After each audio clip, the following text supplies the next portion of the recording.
Namaste and welcome to this exciting episode of Sathology Debunking Mythology. Sathology means science of truth or study of truth.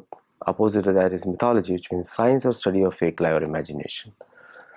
तो अभी जो great reset हो रहा है तो starts with Bharat. जैसे भारत ने मोदी जी ने बड़ा वहाँ पे अनाउंसमेंट किया, जय जगन्नाथ, मीन्स जगन्नाथ रथ यात्रा is more important than the meeting with Trump. उन्होंने ऐसा बोला क्योंकि इंडीड इट इज. तो यहाँ से रीसेट शुरू हुआ है. तो Bharat is the one who is doing the reset, is it the centre of the reset. तो अगर हम इसको पूरा एनालाइज करें, इतिहास को एनालाइज करें, 1945, 1973, 1979, 1991, 1999, 2000, ये सारे इंसिडेंट्स आप देखें पूरी दुनिया में, तो दुनिया has moved from British reserve currency से यूएस रिजर्व करेंसी, और अब वो भी दोनों कोलैप्स कर गए. इसका मतलब ये है एंग्लो सैक्सन्स का जितना भी राज था, जो 1492 से जो शुरू हुआ सैक्सन्स के थ्रू और बाद में 1776 पे वो ख़त्म हुआ, उसके बाद 1776 से जो शुरू हुआ वो ख़त्म हुआ आपका 1945 में. 1945 के बाद जो पीरियड है वो वापस एक रीसेट का है 90 इयर्स. मतलब 90 इयर्स का अगर मल्टीपल्स आप ऐड करें तो 2035 पे जाके वो पूरा कंप्लीट हो जाएगा. तो उसके पहले इस पूरा वाइंड अप हो जाएगा. ये उसी की तैयारी है. 10 साल, मैक्सिमम 10 इयर्स. ओके. और भारत का जो अब जैसे भारत ने अभी बहुत सारी चीज़ें आप देखिए जो कंटिन्यूसली हो रहा है. आप देख रहे हैं Iran Israel conflict right now, ये लास्ट कॉन्फ्लिक्ट है मिडिल ईस्ट का. इसके बाद से वो सारे रिलीजन्स गायब होने वाले हैं जो इस डॉलर के बेसिस पे चलते थे. और आपको लगेगा कि ये इंसिडेंट कैसे सडनली ऐसे हो रहा है कि ये ईरान के उठाने, क्योंकि ये लास्ट है वो. उसके बाद भारत का नंबर था, लेकिन भारत यहाँ पे लीडरशिप ले चुका है क्योंकि भारत ने सैन्य शक्ति के द्वारा दिखाया कि they can not be taken for granted. आप उनको कंट्रोल नहीं कर सकते. उन्होंने अमेरिका को ही मात दी पाकिस्तान में, और वापस पाकिस्तान वहाँ पहुँच गया जहाँ पे उसके माँ बाप है. वहाँ पे आगे कोई उन्हीं की वजह से बना था, उन्हीं की गोद में जाके बैठ गया वापस. मतलब कि मैं भारत को नहीं देख सकता हूँ, आपको ही देखना पड़ेगा भारत को. मतलब I refuse to be your agent, एक तरीके ये बात हो रही है. तो अमेरिका उसको थोड़ी देर फुसला रहा है. वो फुसलाने के बाद वो जा रहा है टर्की में फुसला रहा है, उसको फुसलाया जा रहा है. और टर्की ईरान के विरुद्ध काम कर रहा है. तो टर्की और ईरान, पाकिस्तान दोनों बिके हुए देश हैं.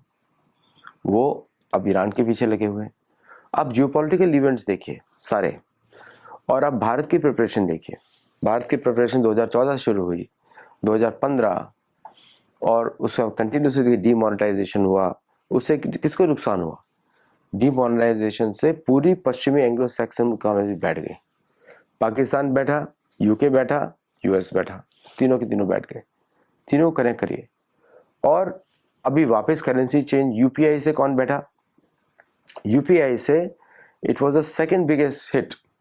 यूपीआई की वजह से सारी पश्चिमी इकोनॉमीज की इलीगल जो हवाला ट्रांजैक्शन है वो बैठ गई. आपने एक तरीके से उसको रिप्लेस कर दिया, क्योंकि 17.8% अगर पॉपुलेशन कुछ और यूज़ करना शुरू कर दे तो इफेक्ट तो बड़ा रिपल होता है. 20% हो गया, ऑलमोस्ट 20% एक्ट करना शुरू कर दे, प्लस अनदर 1.4 बिलियन, मतलब 30% of the world, 34% of the world अगर इस तरह काम करना शुरू कर दे तो किसी जो भी उसको सेंट्रलाइज करना चाहता था उसकी तो इकोनॉमी बैठ जाएगी. एग्जैक्टली हुआ. फिर भारत ने बड़ी पार्लियामेंट बनाई, उसके अंदर 1000 लोग बैठ सकते हैं. अभी 1000 तो इतने सीट्स हैं. लोगों ने सोचा कि डीलिमिटेशन होगा, भारत के अंदर होगा. नहीं, वो that is going to become the future united nations. वहां पे पूरी दुनिया, ग्लोबल साउथ के रिप्रेजेंटेटिव आके बैठेंगे, ग्लोबल नेटिव इंडिजिनस कम्युनिटीज के लोग आके बैठेंगे उस पार्लियामेंट में. और भारत के भी लोग होंगे, भारत के भी सीट्स वहां पे बैठेंगे. जो मतलब जो पीओके है प्लस बलोचिस्तान जो एक्स भारत का पार्ट था पहले, उसको अलग किया गया ब्रिटिश के द्वारा, वो सब रिवर्स होने वाला है अलॉन्ग विद द रिलीजन. अब भारत के अंदर जो लोग हैं उनको भी चूज करना पड़ेगा कि क्या वो सनातन धर्म की तरफ आए या वो बुद्ध की तरफ जाए, उनको चूज करना पड़ेगा।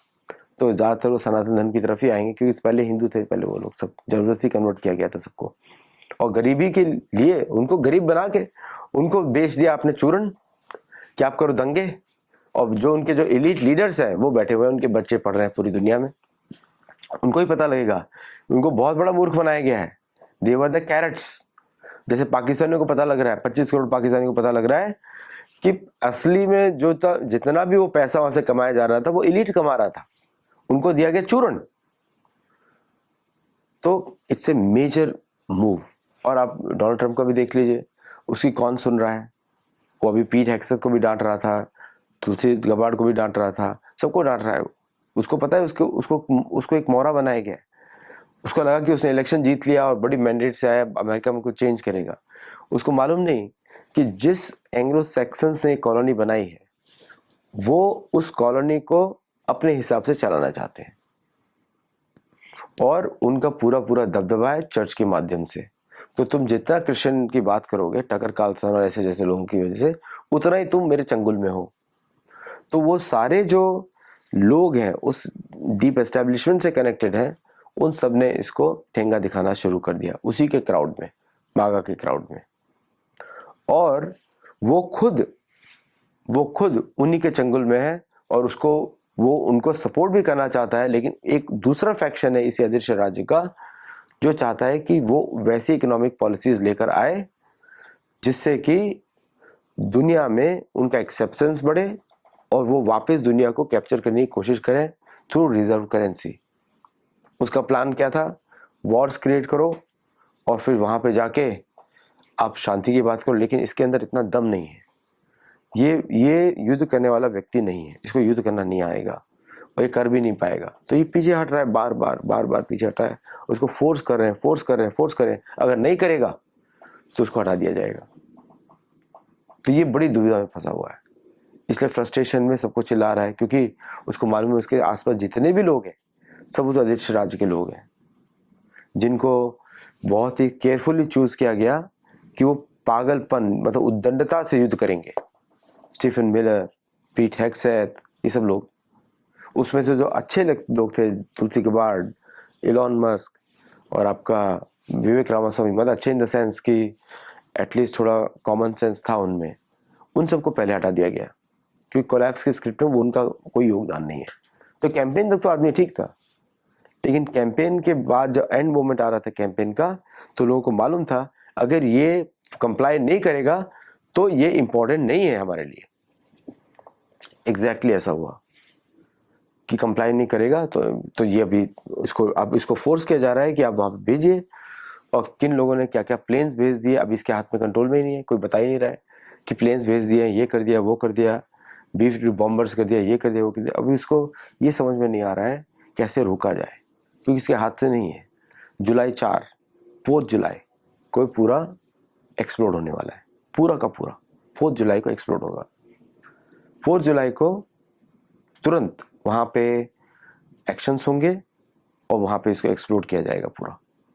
तो अब ये सिचुएशन उस तरफ जा रही है। अब भारत तटस्थ है, रशिया तटस्थ है और आपका चाइना तटस्थ है। चाइना इन्वॉल्व भी हो रहा है, नहीं भी इन्वॉल्व हो रहा है। और सितंबर तक पाकिस्तान रहेगा FATF की लिस्ट में, 100% आना है उसको, क्योंकि उसका अभी 2020 का जो कंसाइनमेंट है फ्रॉम चाइना टू देम, वो भारत ने पकड़ के एक्सपोज कर दिया। और चाइना ने जो शिप्स भेजे थे विद लॉट ऑफ केमिकल्स, उसको हमारी एजेंसीज ने एक्सप्लोर कर दिया। सो ऑल द वाइल ये पूरा ऐसा लग रहा है कि भारत ने इसमें कितना अच्छी तरह खेला है, so well under prime minister Modi, कि भारत को बचा भी लिया, भारत को कंट्रोल भी, मतलब इस तरह होता है काम कि भारत को बचा भी लिया, भारत के नेतृत्व को एस्टेब्लिश भी कर दिया, और अब भारत डिसीजन लेने की क्षमता में आ चुका है। अभी नीलकांत उनका स्टेटमेंट भी आ गया, प्राइम मिनिस्टर के एडवाइजर का, 25 से 30% डॉलर गिरने वाला है। और दूसरे स्टेटमेंट्स भी आ गए, जैसे कि वो डॉलर गिरने वाला है। और दूसरा स्टेटमेंट आ गया कि भारत का लुकिस पॉलिसी का स्टेटमेंट है, प्लस सबसे बड़ा statement, English will not be the language, people laugh at you if you speak English in India, है ना। तो अगर आप अंग्रेजी बोलेंगे भारत में तो आपको पीपल लाफ एट यू। तो भारत, अगर आप भारतीय हैं तो आपको मूल भाषा आपकी आनी चाहिए, मातृभाषा आनी चाहिए, वो जरूरी है। तो ये सारे चेंजेस आप देखिए किस तरफ जा रहे हैं। भारतीय शिक्षा आयोग, मतलब जो नीति, न्यू एजुकेशन पॉलिसी में सब लोकल लैंग्वेजेस में बात हो रही है। भारतीय, ये सब जो डायरेक्शन है ये एक ग्रैंड रीसेट की तरफ है, और उसमें Bharat is the centre, Bharat is the centre, और भारत ही प्लान कर रहा है। और मुझे इसका जो है अंडरस्टैंडिंग मुझे लगा जब मोदी जी ने बोला जगन्नाथ रथ यात्रा is more important then meeting with the American president. वो नेचुरली होना चाहिए, जगन्नाथ जी है, और जय जगन्नाथ। तो मतलब भारत ही ये सब रीसेट में अब now will become the centre. अब क्या होगा इस साल के बाद 2026 तक, ये सारे लीडर्स भारत की तरफ कन्वर्ज करने वाले हैं। सबसे पहले फ्रांस, इटली और यूके का पता नहीं मुझे ठीक से, बट फ्रांस और इटली के डेफिनेटली हम बोल सकते हैं टुवर्ड्स भारत कन्वर्ज होने वाले हैं। और वेस्टर्न साइड में जो है कन्वर्जेंस जो है वो अब America will become the centre, उसके ऊपर पूरा फोकस रहने वाला है, क्योंकि वहीं से पूरा प्लान, जो पूरी दुनिया में जो गड़बड़ी मच रही है, हर जगह प्लेन्स गिर रहे हैं, कहीं पे ये हो रहा है, एक्सीडेंट हो रहा है, ये सब छोटे छोटे ट्रेमर्स हैं। जो अमेरिका में होने वाला है उसका डबल होने वाला है अमेरिका में, डबल, क्योंकि जिसकी करेंसी जाती है that country faces the maximum music. तो वहां पे आप देखेंगे मैसिव चेंजेस वहां पे दिखने वाले हैं आपको। तो ये अपडेट है मेरी तरफ से, and Bharat is the centre piece for this entire change.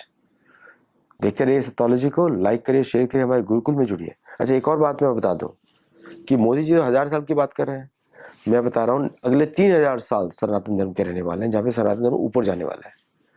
तो this is the time for all of us कि हम लोग इकट्ठे हों। आज योग दिवस भी है, अंतर्राष्ट्रीय योग दिवस। मैं निकलूंगा यहाँ से, बहुत सारे योगा फेस्टिवल में जाना है, और शाम को हम लोग भी होस्ट कर रहे हैं यहाँ पे, तो उसकी प्रिपरेशन करनी है।